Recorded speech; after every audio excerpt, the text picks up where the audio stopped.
Chapter 1. Arrival in Milan. Mary stepped off the plane with a scarf knotted around her neck and a sketchbook clutched in her hands. Milan smelled like perfume, espresso, and promise. She had always admired the city, its unapologetic elegance, its sharp edges softened by art and age. And now she would live in it if only for a month. The flat her agency had arranged overlooked the Navigli canals. That first evening, she went walking in heels that clicked on the cobblestones like punctuation marks, stopping in front of an old villa near Porta Ticinese that was being renovated. She paused to sketch the balcony. That's when she heard his voice. Sketching me or the stonework? She looked up. A man leaned over the second-floor railing. Broad shoulders, dark hair, sleeves rolled up. Dust smeared on a white shirt that clung to him like a second skin. Mary smiled. The stonework for now. Chapter 2. The Cafe Meeting. The next morning, she found herself back at the villa, intentionally. This time with coffee from a nearby cafe. John spotted her first. So, it's the stonework again? Mary handed him a coffee. Thought you might need this. You look like you haven't slept since the Renaissance. He laughed. Restoration work. It's a beast, but beautiful. I know the feeling. They sat on a bench across from the villa, sipping espresso. She asked about architecture, and he listened as she talked about fashion design, sketches, texture.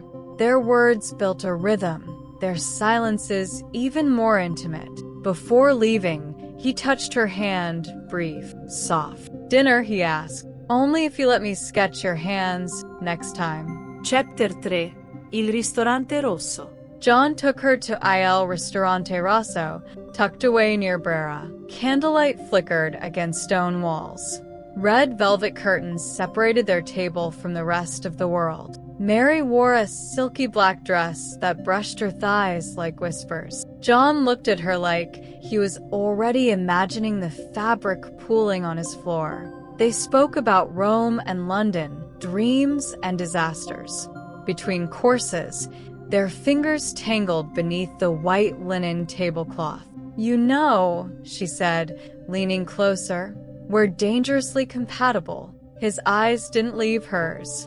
I know. After dessert, he led her out onto the moonlit street. As they walked, his hand moved to her lower back, his palm warm through the silk. She turned into him and kissed him. Slow. Certain. Right there on the cobblestones. Chapter 4. The Studio. The next day, he invited her to the villa. It was still under renovation, dust and drop cloths everywhere. But the upper studio was quiet, sunlit. Mary brought her sketch pad. Strip, she said, not joking. John raised an eyebrow. She smiled. Your hands. I meant your hands. But hours later, it was his shirt that came off, and then hers, and then everything else fell away like sketches torn from a pad. Their first time was slow, exploratory, her fingers tracing the scars and calluses on his palms, his lips mapping her body like blueprints. On the floor, the afternoon sun spilled over them. Mary's breath caught as he whispered. You undo me, she whispered back. Good. Chapter 5. Velvet and Shadows. Nights in Milan blurred into velvet and shadows. They explored each other like tourists tasting a new city, boldly, curiously. In John's apartment, they danced to jazz, naked except for her heels. He pressed her against the cool glass window, city lights winking below. Her breath fogged the pain. His hands moved under her thighs, lifting her effortlessly as she wrapped around him. Faster, she gasped, nails digging into his back. No, he growled. Slower. I want to remember this. Every second. She came undone in his arms, and he followed, biting her shoulder gently as the city pulsed beneath them. Chapter 6. Rain over the Duomo. It started with a soft drizzle, then thick drops falling like beads down stone statues. John and Mary stood on the rooftop terrace of the Duomo di Milano, overlooking the Gothic spires. She was sketching. He watched her more than the view. When the rain soaked through her linen blouse, John's hand reached instinctively to cover her bare shoulder. But she turned, meeting his eyes. "Are you cold?" he asked. "Not even close." He pulled her into him. They kissed between statues, under stone saints who watched silently as passion bloomed in the storm. Her wet clothes clung to her like a second skin. She whispered against his mouth, "Let's go somewhere warm." They barely made it to his flat before clothes dropped. They kissed their way down the hallway, and in the steam of a hot shower, he pressed her against tile, her legs around him. The rain still echoed through the windows, but inside, the storm was theirs. Chapter 7: Gallery of Secrets. Mary invited John to a private showing at a local gallery where her illustrations were featured. As they wandered through the minimalist space, he stopped in front of one piece, a soft charcoal sketch of a man, bare-chested, with familiar lines. "Is this me?" She leaned in. "You." "As I see you, strong, focused, but needing someone to draw you out." They found a hidden corner behind the gallery wall. Her lips brushed his ear. "I'm not wearing anything under this dress." He swallowed. "You're playing with fire. I'm hoping to burn." That night, they returned to her apartment. He undressed her slowly, deliberately, pulling the zipper of her dress with the same care he used restoring 16th century plaster. She whispered poetry in Italian against his throat, his hands gripping the edge of the bed as she took control. Chapter 8: Tension. As the end of Mary's Milan residency neared, tension built beneath the surface. John became more distant, distracted during their dinners.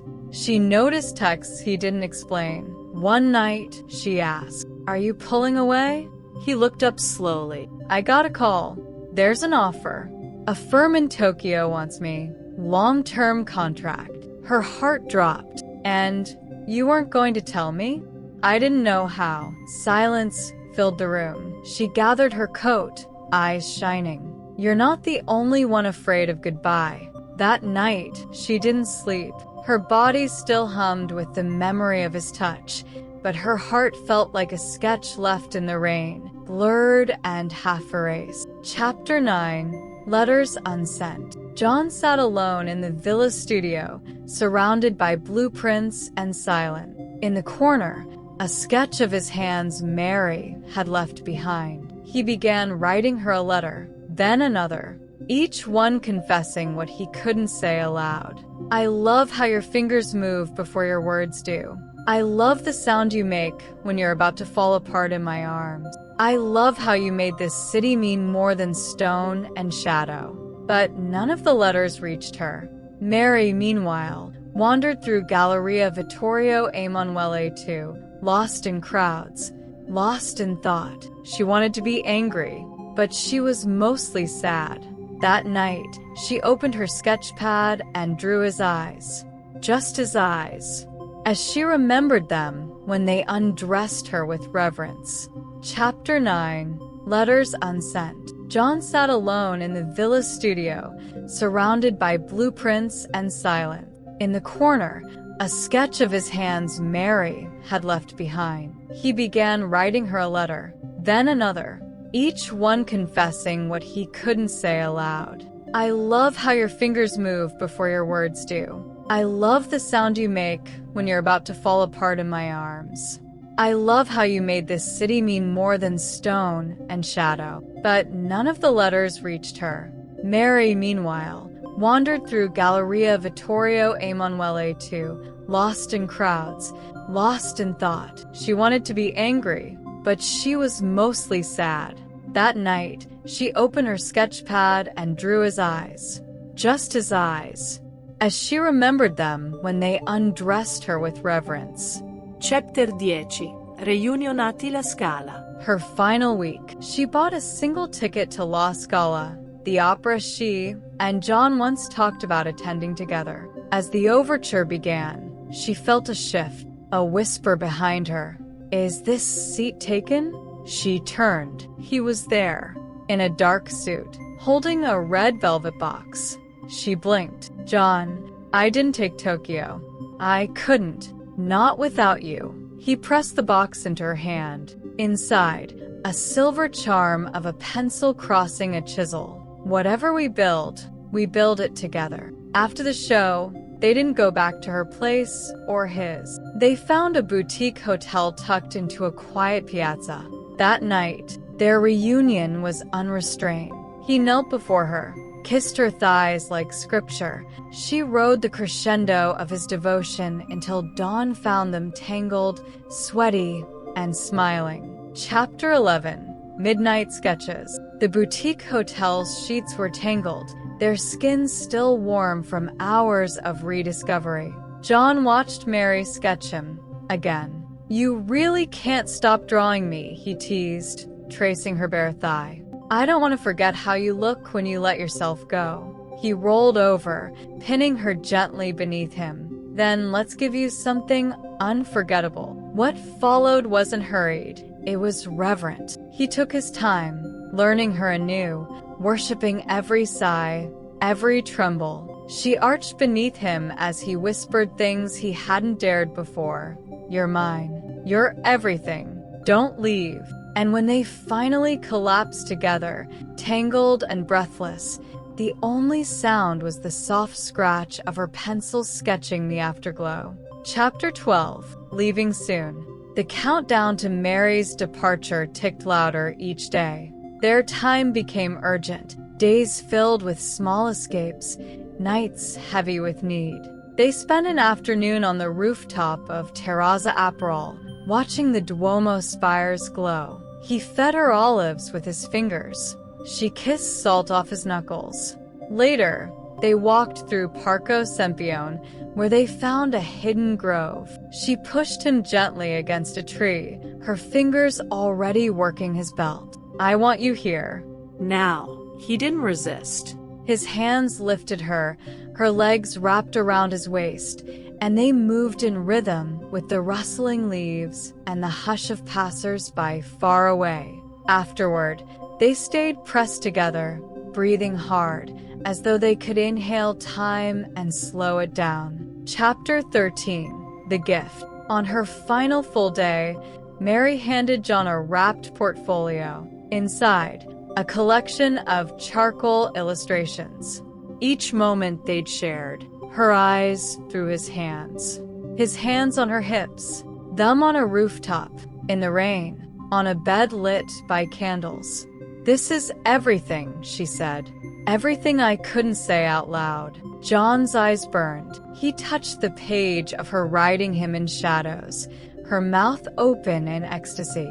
You made us immortal, he whispered. She laughed softly. I had to, because you'll forget. I won't. That night, they didn't speak much, just touches, gasps, and slow movements. Like goodbye could be undone by devotion. Chapter 14. Departure. The morning of her flight, the city felt gray. Even the canals seemed still. John drove her to the airport. Neither spoke until they reached the gate. She kissed him long and soft, their foreheads pressed together. Come find me, she whispered. I will. He watched her walk away, her silhouette burning into his memory, like the final frame of a film. When she was gone, he sat in his car for an hour, holding the portfolio on his lap. Chapter 15. The Letter. 2 weeks passed. In London, Mary returned to her usual routine, but Milan lingered in her body. Every step, every sketch, every dream. Then a letter arrived, handwritten. I've started restoring the second villa near Navigli. I want it to be ours. I dream of you filling its walls with art and laughter. I haven't touched anyone else. I don't want to. I see you everywhere. Please come home. To me. Attached, a train ticket, one way. Milan. Mary didn't hesitate. Chapter 16. Return to Milan. Mary stepped off the train at Milano Centrale, her heart pounding. The station was buzzing, but she felt only one thing, his presence. John stood just beyond the platform, in a navy wool coat, holding a single tulip. When their eyes met, neither of them moved for a moment. Then she ran into his arms. He kissed her fiercely, without permission or apology. "You came. I had no choice." Back at the villa, there were no words, just fingers tangled in clothes, mouths chasing breath. He carried her to the bedroom, laid her on fresh white sheets, and whispered, "Now we begin again." Chapter 17. The New Villa. The second villa was still under renovation, but it already felt like home. Mary chose the top floor for her new studio. It had large arched windows and overlooked the Navigli Canal. The first thing she placed in it, the framed sketch of John's hands. At night, they picnicked on the dusty wooden floor, eating cheese and drinking wine. Their laughter echoed off the empty walls. After one long sip of red wine, she slid into his lap and said, "Let's christen this room." He didn't ask what she meant. Moments later, her back was arched over a velvet coat, his mouth at her neck, her moans harmonizing with the city outside. Chapter 18. Exhibition. Mary's return to Milan was met with new opportunities. Her first solo gallery show in Brera. The theme? Touch. Each piece was sensual and raw, close-ups of fingers, hips, lips. But the centerpiece was a large canvas titled Afterglow. Two shadowy figures tangled in bedsheets, post-love. As guests sipped Prosecco and whispered praise, John stood silently beside her. "These are intimate," a curator said, glancing at John. Mary smirked. The muse helped. That night, they didn't make love. They devoured each other. The sex was hungry, wild, her heels still on, his shirt only half unbuttoned. She called his name like it was sacred. He left bruises like love notes. Chapter 19. Fracture. Perfection cracked one evening when Mary discovered an envelope. Inside, a formal offer from a firm in New York, dated 2 weeks ago. Unopened. "You didn't tell me," she said, voice shaking. John exhaled. "I didn't want to lose what we just found again. So you lied?" No. "I was just afraid." They stood in silence, the air thick with hurt. Mary turned to leave. "I won't beg you to stay. And I won't stay if you don't choose this fully." John reached out, but she was already gone. Chapter 20. Fire and Forgiveness. Days passed. Mary stayed at a friend's loft in Isola. She painted furiously, heart bleeding onto canvas. Then one night, a knock on the door. John stood there in the rain, drenched, holding a folder. Inside, his signed rejection letter to the firm, and a small velvet box. "I choose you, again and again, even if I'm scared, especially then." She stepped back, letting him in. There, on the studio floor, they kissed with fire and forgiveness. Their lovemaking was desperate, soaked with tears and relief. They broke and rebuilt each other with every movement. And afterward, in the hush of candlelight, he placed the ring in her palm, not a proposal, but a promise.